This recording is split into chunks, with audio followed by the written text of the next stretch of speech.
Hello students, 12th class macro economics की इस video series में आप सभी का स्वागत है। इसमें हम चैप्टर नंबर 1 कर रहे हैं, इंट्रोडक्शन ऑफ मैक्रो इकोनॉमिक्स। ठीक है, समष्टि अर्थशास्त्र का परिचय। तो मैंने आप सभी को ऑलरेडी 4 वीडियोस दे दी हैं।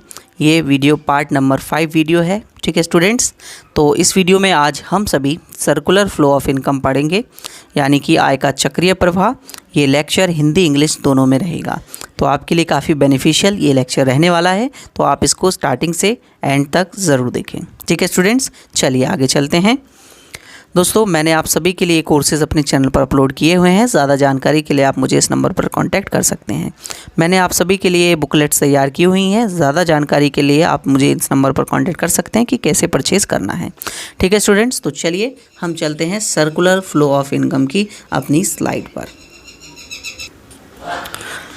देखिए, सर्कुलर फ्लो ऑफ इनकम की अब मैं बात करूँगा।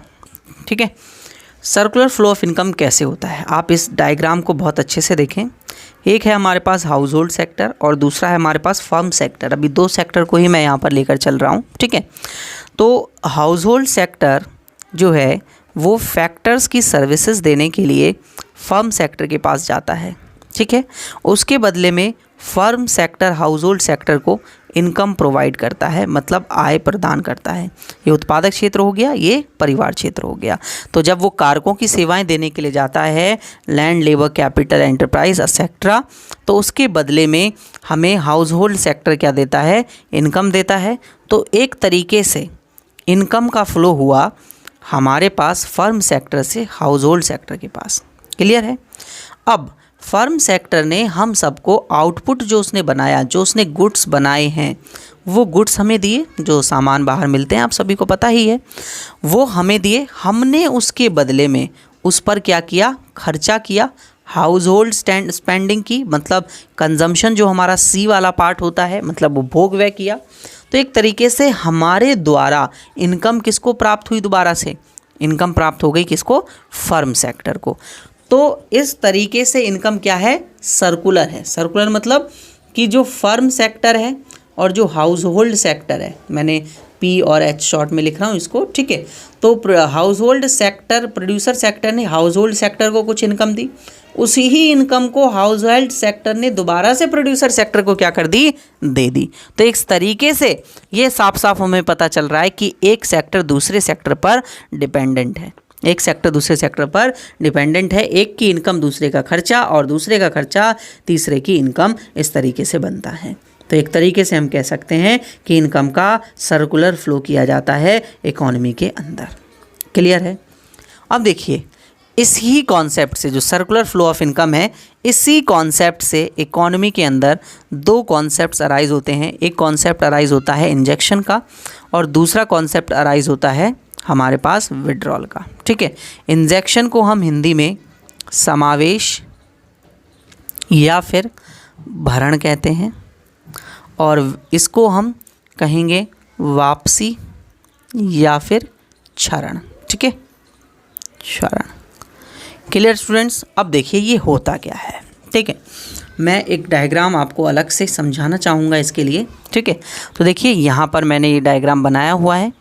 अब हमारे पास जो लीकेजेस हैं, यानी जो मैंने अभी बात करी विड्रॉल्स की, विड्रॉल्स को लीकेजेस भी कहते हैं, यानी क्षरण। ठीक है, दोबारा से मैं लिख देता हूँ, क्षरण है ये हमारे पास, या वापसी है। ठीक है, ये इंजेक्शंस हैं, यानी कि ये हमारे पास हो गया समावेश। ठीक है, अब ये होता क्या है, तो समावेश या इंजेक्शन ऐसी इकोनॉमिक एक्टिविटी हैं, ऐसी इकोनॉमिक एक्टिविटी हैं, जो आर्थिक क्रियाएं हैं, जो हमारे देश में इनकम जनरेट करेगी, मतलब आय को उत्पन्न करेगी, एम्प्लॉयमेंट जनरेट करेगी, मतलब हमारे देश में रोजगार को उत्पन्न करेगी, हमारे देश की जीडीपी को बढ़ाएगी।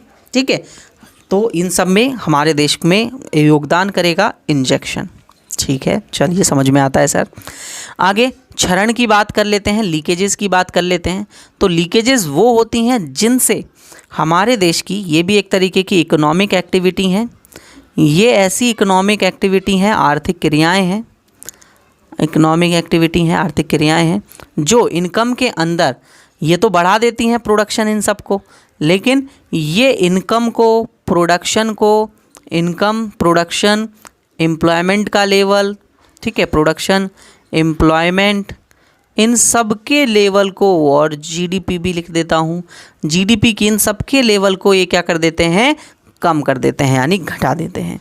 तो ऐसी इकोनॉमिक एक्टिविटी जो हमारे देश में इनकम, प्रोडक्शन, एम्प्लॉयमेंट और जीडीपी को कम कर दे, रोजगार, जीडीपी, उत्पादन और आय के स्तर को, तो वो क्षरण है, लीकेज है। और ऐसी इकोनॉमिक एक्टिविटी जो इनकम, एम्प्लॉयमेंट, प्रोडक्शन यानी उत्पादन, आय और जीडीपी और रोजगार के स्तर को बढ़ा दे, वो समावेश है, यानी कि इंजेक्शन है। क्लियर दोस्तों? देखिए, अब जो फर्म सेक्टर होता है, जो फर्म बिजनेस है एक तरीके से, वो करता है इंजेक्शंस। मतलब इंजेक्शंस होते कौन कौन से हैं, देखिए आप सभी यहाँ पर पढ़ पा रहे हो तो मैं थोड़ा सा इसको जूम कर देता हूँ जिससे आप सभी को अच्छे से समझ में आएगा। ठीक है, क्लियर? देखिए यहाँ पर सबसे पहला है हमारे पास क्या, इंजेक्शन। ठीक है, तो इंजेक्शन एक ऐसी इकोनॉमिक एक्टिविटी हो गई जो इन्वेस्टमेंट दोस्तों, ठीक है, इन्वेस्टमेंट एक ऐसी इकोनॉमिक एक्टिविटी हो गई यानी निवेश, जो हमारे देश में क्या बढ़ाएगी, जो हमारे देश में रोजगार के स्तर, प्रोडक्शन के सेक्टर को बढ़ाएगी। गवर्नमेंट की स्पेंडिंग, सरकार का व्यय और एक्सपोर्ट, सरकार का व्यय और एक्सपोर्ट यानी निर्यात, इन सब से हमारे देश में पैसा आएगा। निवेश करेंगे, पैसा बढ़ेगा, सरकार ज़्यादा खर्चा करेगी, पैसा बढ़ेगा, एक्सपोर्ट ज़्यादा करेंगे, ज़्यादा पैसा विदेशों से आएगा, तो ये हमारे देश के लिए बेनिफिशियल रहेगा। ठीक है स्टूडेंट्स, और लीकेजेस ऐसी इकोनॉमिक एक्टिविटी हैं जो हमारे देश में इन सबको कम करती हैं, जैसे सेविंग। तो याद हो मैंने इंट्रोडक्शन वाले पार्ट में बताया था कि मैक्रो इकोनॉमिक्स के लिए सेविंग बहुत ही ज़्यादा बेकार है, सेविंग बहुत ज़्यादा बेकार है। तो सेविंग ज़्यादा होने पर हमारे देश में एम्प्लॉयमेंट का लेवल, प्रोडक्शन, ये सब चीज़ें कम हो जाएंगी।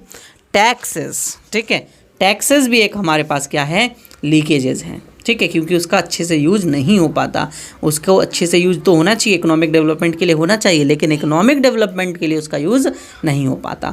अगला आता है इंपोर्ट यानी कि आयात। तो जब हम आयात पर खर्चा करते हैं, इंपोर्ट पर खर्चा करते हैं, तो उससे भी तो हमारे देश में प्रोडक्शन, एम्प्लॉयमेंट का लेवल, ये सब चीज़ें क्या होती हैं, कम हो जाती हैं। ठीक है स्टूडेंट्स, आप सभी को चीज़ें समझ में आई होंगी आशा करता हूँ मैं।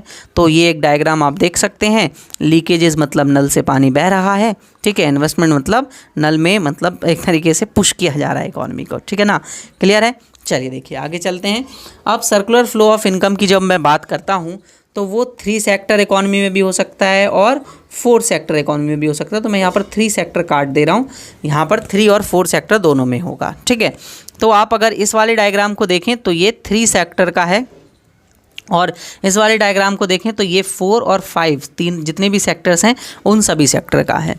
तो हम लोग अभी पहले डायग्राम को अपने ज़्यादा अच्छे से देखेंगे, ठीक है, जो कि हमारे पास है 2 सेक्टर इकोनॉमी का मॉडल। ठीक है, तो आप इसमें देखेंगे कि house hold sector, firm sector है, वो परिवार क्षेत्र और परिवार है ये, और ये उत्पादक क्षेत्र है।